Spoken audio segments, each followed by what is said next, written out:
Hey everyone, it's Jenny at jccards.com and today I'm sharing 4 cards, all of which I've created with one stamp set. The stamp set is shown here. It's by 13 Arts, which is a Polish company. You can get their stamps from topflightstamps.com, which I've linked to in the description box below. Now, when I get stamp sets and I have to create a post, whether it's for a design team or I'm looking to create a new technique, I often have a bit of a brainstorm like I'm showing you here in my trusty notebook and come up with several ideas. And I might kind of change those ideas along the way, which I do here, but I find that helps when I'm trying to work out what kind of card to make. So for my first card today, I'm going to be doing a lot of heat embossing. I'm using an A2 size panel of Ulta New cardstock in Spicy Yogurt, which is a cream kind of rusticy looking cardstock with little black bits in it, and it's one of my favourite specialty cardstocks. And I've measured halfway over along the panel and I've drawn a light pencil line down the centre lengthwise, and this is going to help me just eyeball with a bit more precision where I'm going to add my stamps. I'm using the Flourish stamp from the set and I'm stamping it in embossing ink, and I'm being sure to use my powder bag in between stampings, and I'm also heat embossing in between stampings. That enables me to see where I'm stamping and line it up as best as I can. I'm heat embossing in Wow embossing powder. This first one was heat embossed with Rose Glintz, and I'm now adding 2 additional flourishes either side of the Rose Glintz flourish, and I'm just eyeballing it. I'm lining up either edge of the flourish with the one I've already stamped. And I am being sure, as I say, to use my powder bag in between, because as we handle the cardstock, use the heat tool, we might get some more oil from our hands onto the cardstock, and it just means that you don't get embossing powder sticking where you don't want it. So this second colour is also by Wow, and it is Oyster Glintz, and these glintz colours are really nice. Depending on which way you hold the cardstock in the light, they have almost a two-tone effect. They're very shimmery and very, very pretty, and I thought they were kind of elegant colours that went with this flourish image. I'm then going to continue on repeating the stamping down the cardstock. I'll just show you this again. I'm actually this time now fitting the flourish stamp into that kind of triangle shape, as you can see here. And I'm doing 2 at a time because I'm going to be stamping both of these in the same colour.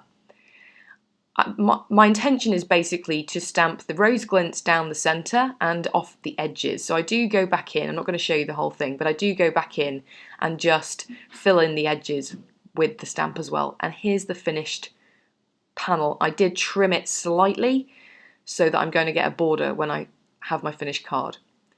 I've now trimmed a strip about 1 inch tall of vellum. This is vellum by Catherine Pooler.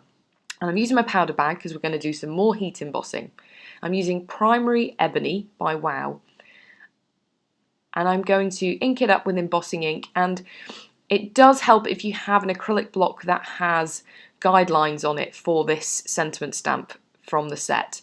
And the best way I found to line it up was to get the lines across the top of the and. So it's a sentiment that says always and forever. And if you line up the and, you'll get it straight. And then I've just added my embossing powder and I'm heat embossing it. And I love the way this black embossing powder looks. I don't usually use black embossing powder because it can go everywhere, but I find it works really well on vellum. And now I'm just wrapping the edges around the back of the panel, and I'm going to secure them with a piece of washi tape. I will then add double-sided tape to the back of that panel, and I'm going to create a card base from the leftover Spicy Yogurt cardstock. So this is trimmed to, this is 11 inches by 4¼ inches wide, and I'm scoring it at 5½. My panel is trimmed down to just 1/4 inch smaller than that on both sides, and then I'm going to adhere it down. I also go in and add a couple of glue dots just behind the sentiment, and that prevents the vellum strip bowing out slightly. And here's a close-up of my first finished card. So for card number 2, we're going to do a little bit more in heat embossing. This one is going to be monochromatic.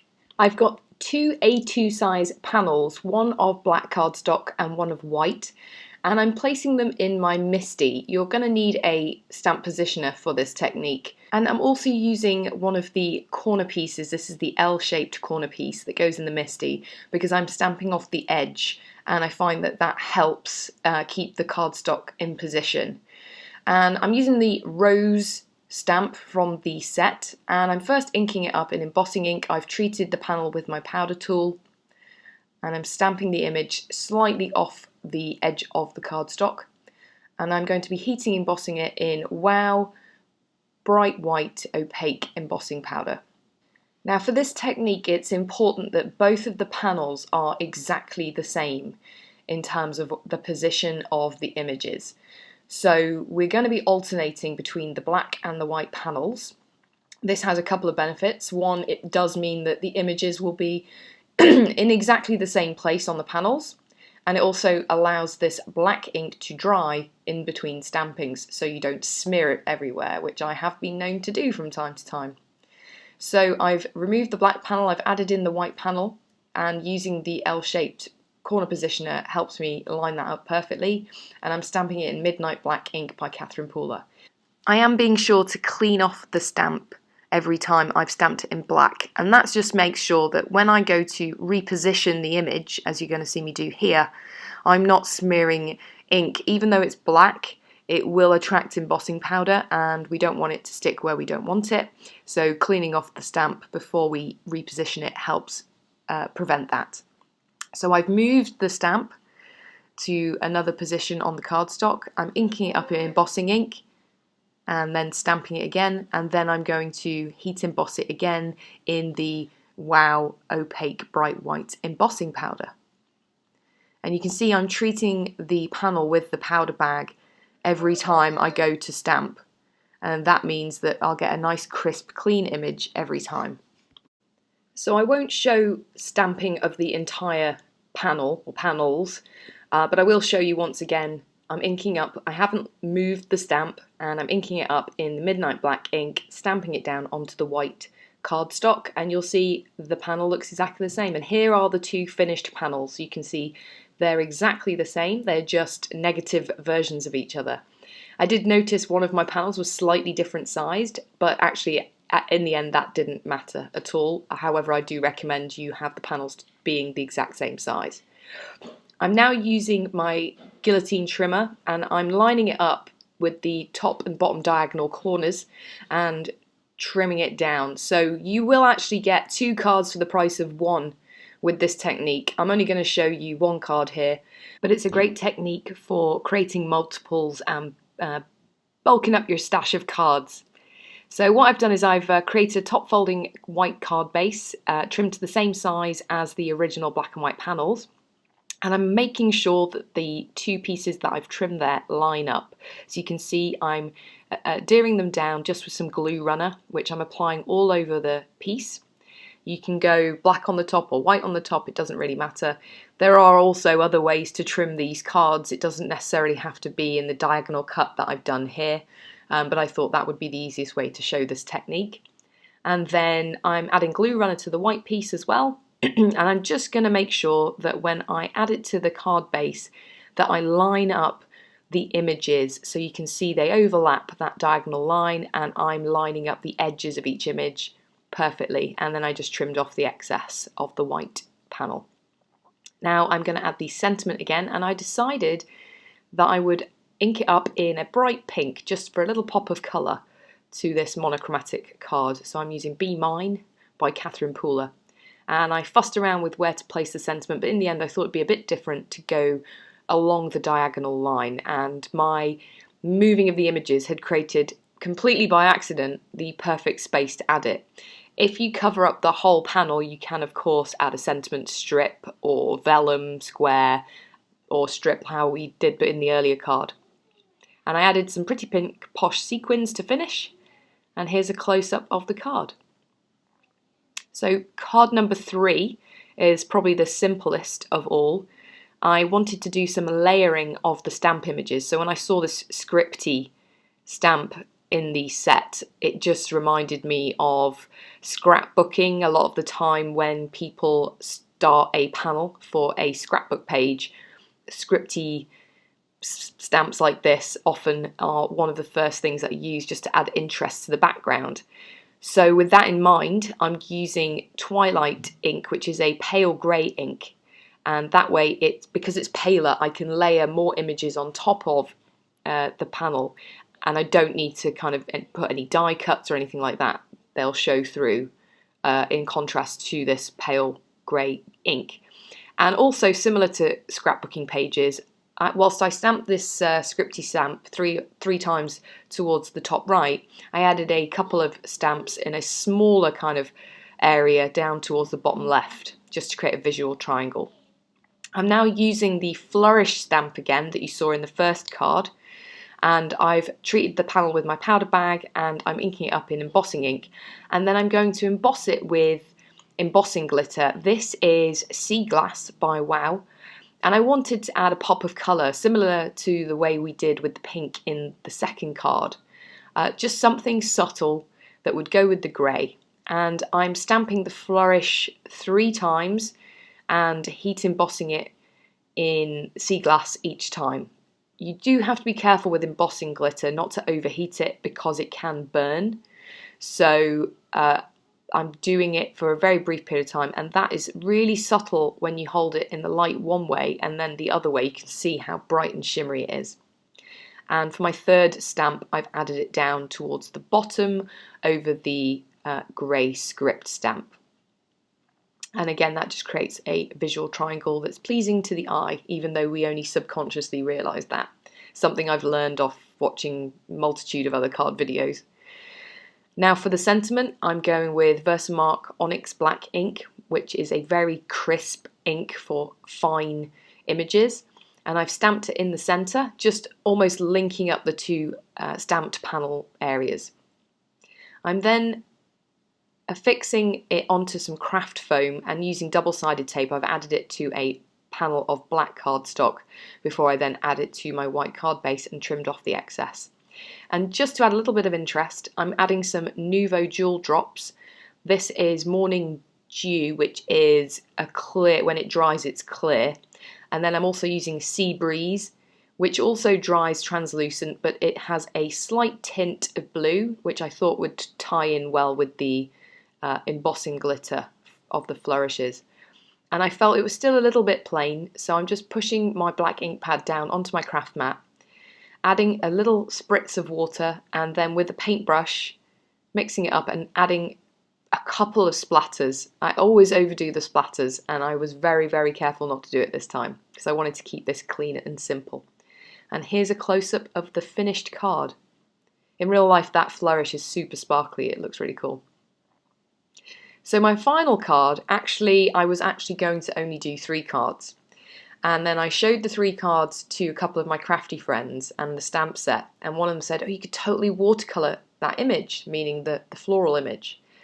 And because there's not a lot of open space, I actually thought, no, you can't. But in reality, I have done a video technique in the past where, as you can see here, I'm adding ink to the stamp. I'm then going to spritz it with water and stamp it onto, this is Archer's Rough watercolour cardstock. And it gives a watercolour look, almost like if you'd drawn or watercoloured the image yourself by hand. So I had to go back in and make this card, just that idea popped into my head. So for the roses themselves, I used Rose Petals, which is by Catherine Pooler, and I'm just using a small ink dauber just to add the ink to the stamp. And for the green leaves, I'm using green tea and just spritzing with clear water, not too many spritz, I don't want it to be too wet, stamping it and pushing it down into the watercolour cardstock, and then you can see the image you get. Now, you could completely leave it like that. However, I wanted to add a little bit more definition and contrast. You can see the final image here. I'll show you a little bit of how I did that. So I've stamped onto my craft mat some darker purple grey ink, which is Sugared Lavender, and then also a bright purple ink, which is Flirty Fuchsia. And I'm mixing them together. So I wanted a sort of greyish purple colour, but I didn't have one, so these two together, it will just be a little bit darker than the rose petals colour. And I'm painting it kind of at random, in like random swirls. I'm not very good at drawing. I'm not very artistic. I'm okay at colouring things in. So I'm just adding kind of contrast into the areas where I think there's a petal and just adding it in and then pulling it out a little bit with some clear water. And I'm only creating 2 flowers here. However, on the original stamp, you might see there was actually 3. So I don't know what happened there, but it is quite a loose image, and I'm quite pleased with how it turned out. So to add depth to the leaves, I've added some green, darker green ink onto my craft mat and spritzed it with water. This is Eucalyptus. And I'm just adding a bit of the ink into wherever there's a petal or a leaf overlapping another, or towards the base of the stem, and then pulling it out with clear, clean water.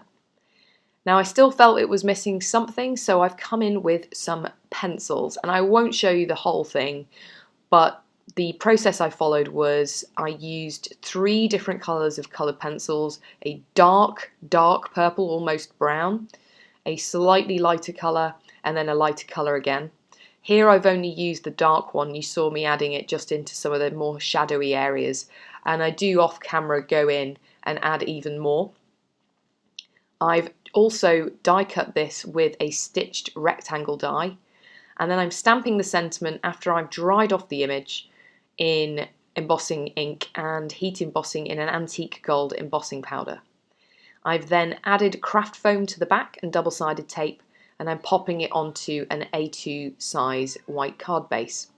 And for good measure, because apparently I can't resist adding spatters anymore, I've gone back in with the sugared lavender, added some water, and I'm just splattering it over the panel. You'll see it overlapped and went onto the white card base, but I actually quite like that. Usually we add spatters kind of before we pop it onto the card base, but I thought this kind of brought the image out onto the white card base, which was pretty cool. And here you can see I've gone back in with the pencils and also added some white highlights with a white gel pen. And that finishes the video. I hope you've enjoyed this. If you did, please consider subscribing to my channel and press the bell to be reminded when I have a new video up.